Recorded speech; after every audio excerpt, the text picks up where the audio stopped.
وقصدي عنباء يقرأ. السلام عليكم ورحمة الله.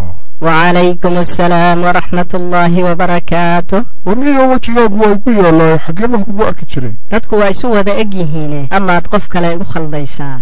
maya eekaadi waxaan u maraynayaa inaad reer qurac tahay oo aan shirkii tolka ee dagaalkii shaydaan raac kugu arkay. acuudu billah shaydaan anigu ma raaco laakiin reer quraci waa ka mid qabiilooyinkayga. maxaa tiri qabiilooyinkayga ah? haa si fiican baad u maqashee qabiilooyinkayga. oo sidee baad qabiilooyin ku noqotay? ma 10 aabbaa ku dhalay? haa iyo maya. waa wareey war maafriid baa tahay sidee 10 aabba ku yeelatay? arfiidkuna muxuu ahaa maya bani aadam xalaala ayaan ahay oo hal aabba iyo hal hooyo ay wada dhaleen. haddii marka hay oran 10 aabbaan leeyahay. kuma orane waxaan ku idhi waxaan leeyahay qabiilooyin badan 10 aabbana waa ka soo jeedaa haddaad rabto. saaxiib ma wareega caddaanaad ila cayaaraysaa? ma jiro qof 10 qabiil yeelan karaa isagoon 10 aabba lahayn. waxaa la yidhi nin meeli u caddahay meeli ka madow. waxaa kugu qufulan dhaqanka khaldan ee gaaray in aad dagaalada shaydaan raac iyo wixii la mid ah gashaan oo u dhimataan, isu baabi'isaan, isu dhacdaan, horumar iyo nabadna isugu qoonsataan. waxaad dhagaha ka laabateen ood ka furaysateen sirta horumarka ee uu rabbi idiin doortay oo aad dhabarka u duudeen. waxay ahayd inaad isku xidhiidhisaan, isku kaalmaysaan, xumaantana dhinac ka wada istaagtaan oo aynaan shaydaanka u raacin naarta uu idiin qurxiyey ee aakhiro iyo adduunba leh. alle wuxuu sheegay inuu qabiilooyin iyo shucuubba inoogaga dhigay si aynu isugu aqoonsanno, kaalmayno oo weliba xiriirino. laakiin ifahan qabiilkaagu hal mid maaha aabbaha qabiilkiisu waa qabiilkaaga oo waa inaad xiriirisaa, wanaag u samaysaa, xumaantana gacmahooda ka qabataa sida nabigu sallallahu calayhi wasallam uu inoo faray. unsur akhaaka daaliman aw madluuman. markii ay weydiiyeen saxaabtii midka la dulminayo garanay sida loogu gargaaree noo sheeg rasuulka ilaahay oo sidaan ugu gargaari lahayn midka wax dulminaya. waxa uu ku yidhi gacmahaad ka qabanaysaa oo waad ka celinaysaa weeye macnuhu. hooyada qabiilkeedu waa qabiilkaaga oo waa inaad xiriirisaa, wanaag u samaysaa, xumaantana gacmahooda ka qabataa sida nabigu sallallahu calayhi wasallam iyadana ina faray. maxaa yeelay nabigu sallallahu calayhi wasallam ayay ka sugnaatay in uu yidhi ibnu ukhti alqawmi minhum. reerka walaashood wiilka ay dhashay iyagu ka mid yahay. aabbaha waxaa dhalay hooyo iyo aabe, hooyada iyadana waxaa dhalay hooyo iyo aabe. inta badanna midba qabiil buu ka yimid. mid kasta oo afartaada awoowe iyo ayeeye ka mid yihiina waa sidaasoo kale oo hooyo iyo aabbuu leeyahay. adiga qabiilkaagu waa kee? intaas oo qabiil adoo heli kara maxaad hal mid kaliya isugu gaabisay ood kuwii kale u baabi'inaysaa? intaas oo dhan wada qabiilooyinkaaga ah waa inaad aqootaa, xiriirisaa, wanaagga ku taageertaa, xumaantana ka celisaa. haddaadan yeelin shaydaan ayaa si aad naarta ugu raacdo kugu diraya qabiilooyinkaaga mid ka mid ah amaba qaarkood cadow kaaga dhigaya, ku odhanaya dhammee oo dhiigooda ku xalaalaynaya sida aad hadda ku jirtaan, si uu idiin dhaafiyo in aad shacab noqotaan oo horumar gaartaan. midda kale rabbi ayaa qabiilooyin iyo shucuubba inaga dhigaye maxaa idinku khasbay in aad qabiilka keliya qaadataan shacabkana burburisaan iyada oo shacabku uu ka fiican yahay kana nolol fiican yahay rabbina ka hormariyey?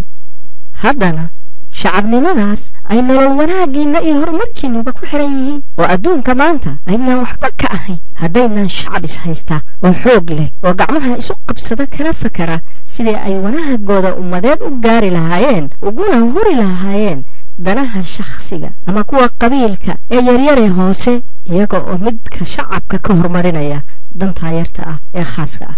qabiilka iyo shacabka labadaba alla waxa uu u keenay wanaagga in la isugu garab galo, laakiin waad badasheen oo xumaantaad isugu kaalmaysaan. miisaanka warbalujigaaga isoo leexay war miyaadan qarihii aan isku fasalka ahaan jirnay ahayn? cambee oo hoos isula hadlaya. towma malab wejigii qariis usoo ekaysiiyeyba wuxuu ku hadlayaa waa wax aanan 20 sano maqal. u malayn maayo inuu qarihii aan aqaano yahaye bal aan iska gaaro intaan xaq rabbi la iga halaagin.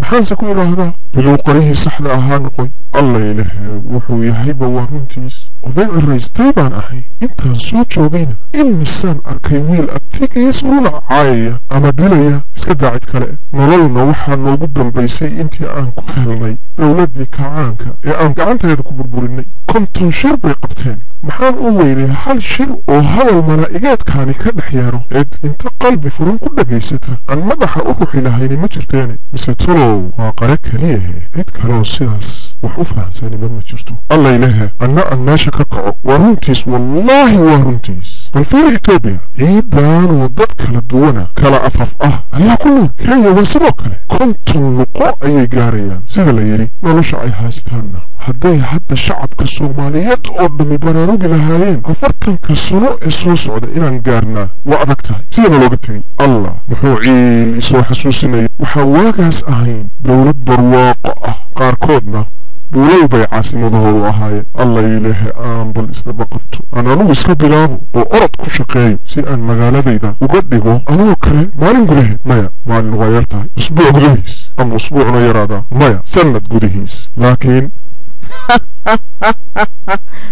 warcanbe alla ilahay inaad nin raga tahay oo tashatay warbalugkaadi warheeda horta anugu malag maahiye qaraha taqaanay ayaan ahay dadka shaydaan baa dhagax ka daboolay intaas culummadu waa qaylinaysay oo anigu waqayladoodaasaan waa hore ku baraarugay dadka baraarugsanina ma yara ee waxaa ka maqan in ay ololo wada jira hal mar qaadaan oo shaydaanka qashqashaada iyo tashwiishka meelaha goonida uga furfuraya acuudu billaahi min ashaytaan rajiim ka yiraahdaan oo hal meel ku daba faylaan teeda kale waxaa loo baahan yahay qancin iyo caqli celin ee dhowr kalimo magaalo kuma badali kartid waa adiga le magaalan badalaya maalin isbuuc iyo wixii la mid ah waa inaad naftaada marka hore sifaynta ka bilowdaa sifayntaasi waa kow in aad rabbi si dhab ah ugu noqoto ka shalaydo wixii aad qasi jirtay barato sidaad ugu badali lahayd waxtar iyo wanaag markaasna adoo hubkaagu ku dhamaystiran yahay oo ku dhan yahay aad shaydaanka waajahdo dadka shaydaan baa dhagaha ka tiray isagana afkooda kuugu jawaabaya markay ku jawaabayaan oo waxa xun kuugu jawaabayaan ma aha iyaga rabbi baa si sahlay ee adiga waxaa laga rabaa in aad jid sax ah oo cilmi ku dhisan u marto